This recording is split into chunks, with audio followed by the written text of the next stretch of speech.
Will you please welcome Lord Hosford.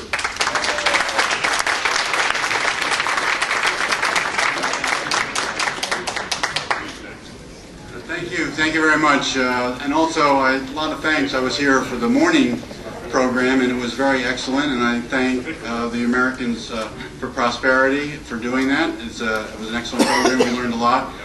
There was a lot of worry, though, about Obamacare and all the things that Obama is doing. And when I was listening to all this, I got cold feet, and I called the FEC today to see if I could get out of this, but I wasn't quite able to do that. So I'm not really too sure what the plan was here, Steve, but we have the candidates in a holding pen downstairs, and we're all down there waiting and waiting and waiting. So I guess it's really a test to see if we can really tolerate the new Obamacare plan, where we're going to be waiting long times to get our services.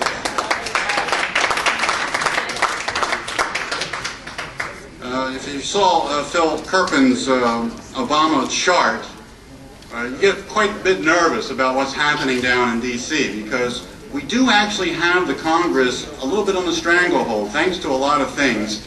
I know I was up fighting with the other Tea Party people to beat back the seat, or take back the seat for Brown. We were up there, and really people came from all over the country. It was just a wonderful thing to see people from everywhere. And nobody from Massachusetts. I couldn't quite get that part.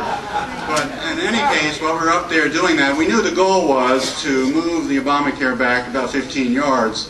But the bigger goal, which I saw this morning, which is really exciting, is because we have that seat and we have to still work on Mr. Brown to make sure he holds back on that one item so that we have on the list. Now, keep the Senate from passing some of these onerous things like cap and trade and card check and many other things that are coming down the road that we haven't even got a wind at, like the VAT tax and so on in that area. So that was encouraging to see that this morning, and so now we all have to go to work down there. So last night I was at I won't mention the actual Tea Party group, but I was at a Tea Party group meeting last night, and we're planning for 4:15. I'm thinking, oh my God, it's been a whole year since I got started in this, and before I did get started with the activist movement and the conservative movement in the United States, what I was doing is just doing my own thing. We went out and we decided, my wife and I, she's here tonight. Are you there? There's Joyce. Good to see you. For 30-some years. How many exactly? So 32 years we've been working together, and we had decided to go out and do two things. One, I wanted to be independent. I wanted to work on my own, in my own home, do my own thing. And I did. I was very successful at it. I actually enjoyed it. I was able to be home with the kids. And she wanted to be a work-at-home mom, or stay-at-home mom. That was her goal. And we went out and did that. And what we did is, like most conservatives, we put our money away. We saved it. We saved it for our children's colleges. We saved the money and we paid off our mortgages. And we did the things that we thought were right. And then we got to 2008 and we started looking at the one child that's now out on her own, and the other one's finishing up, taking down whatever bank account we have saved for her. And we saw that the next step is to start saving for retirement, and then we saw it all collapse before our eyes, and we had to say, what's going on? What's going on? And we were confused. And I know a lot of you might have been confused. Some of you were on top of it, but I was just minding my own business, voting for what I thought were conservative candidates in my district. And I went on that trust. So we roll this around, and then suddenly we find out that now we have candidates that are elected officials that are voting for things that I have to see every time I sit down to write my bill or pay my bills at night. So I go out to pay my bills, the first thing I do is look at my electric bill. And I'm a person that keeps things. I have too many things in my house, but most of us do around this age. And I keep this. This is almost 7 years of the energy breakdown in my bill. Like a good conservative, I'm keeping track of what is actually in my energy bill, what kind of fuels are being used. And one of the big ones out where I live is coal. When I saw that cap and trade was passed, I knew my bill was going to go up. And I do not like my bills going up when I sit to write checks. And even though it's a little amount here, a little amount there, it destroys my independence as an individual. I moved into the summer of last year. And in order for us to do what we wanted to do, we had to make some sacrifices. One of the things we had to do is buy used cars. They're actually pretty good. You shop for them, they're nice. They run, you can pay them with one check. There's no loans, nothing to pay off. And you just have to maintain them every once in a while. And then over the summer, I see again. Thank you. Oh, I'm sorry. All right, that was 5 minutes? Okay.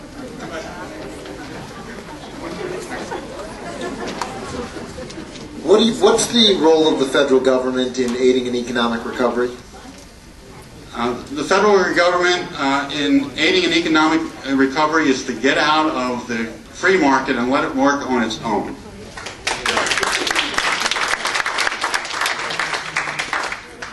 What's your view on immigration reform? Immigration reform requires us to start building the fence across the bottom line of our country. It also requires us to start enforcing the laws that tell us not to house people in hovels who come from other places illegally and to give them jobs illegally. So we have to start doing that at a federal level. And I think the most important item is that we have to turn off the gravy train from our government budgets. No more payments to illegals under any kind of guise or plan of any type. What's your position on global warming? I don't believe in global warming. You know, I've lived on a piece of property for 35 years. I've seen a lot of change in the environment, and I notice it gets cold for a couple of years, and then it gets hot for a couple of years, and then it gets cold for a couple of years. But believe me, the sun is my bigger worry when it might decide to change its sunspots. And if you study anything about the global movement and you study geologists, they will tell you the truth about the planet. You could in 25 years be under ice here without any kind of human intervention. So I don't believe in this. It's just nothing I can believe in terms of that. And I see that, unfortunately, they cooked the books on this, which is even more disturbing. What are your thoughts on nuclear energy and offshore oil drilling?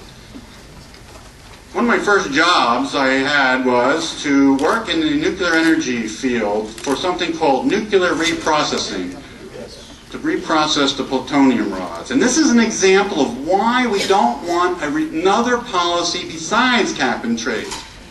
Because what's going to happen is the progressive movement within the Republican Party is going to want to have another control system under another name. And what happened with that is that the government killed the idea of reprocessing nuclear fuel rods in the United States in the 1970s. By the way, I lost my job because I had to go somewhere else. And so as a result of that is I do believe that we have to invest in nuclear. I think this is one of the things we do, but not the government. We need to let the industry do it, put the proper regulations in place, and give some states, let the states decide where they want to put these things. What would you do about the national debt? The national debt needs to be paid down. I'm in favor of the idea of a fair tax. But I'm more in favor of, and I'm going to tell you this is the thing that you guys have to think about, because you're going to put candidates down there. And we really should be bringing Congress back here, but we're going to put candidates down there. And those candidates are going to go through what we had in 1995. Some of them are going to actually stop and say, we're not going to increase the budget.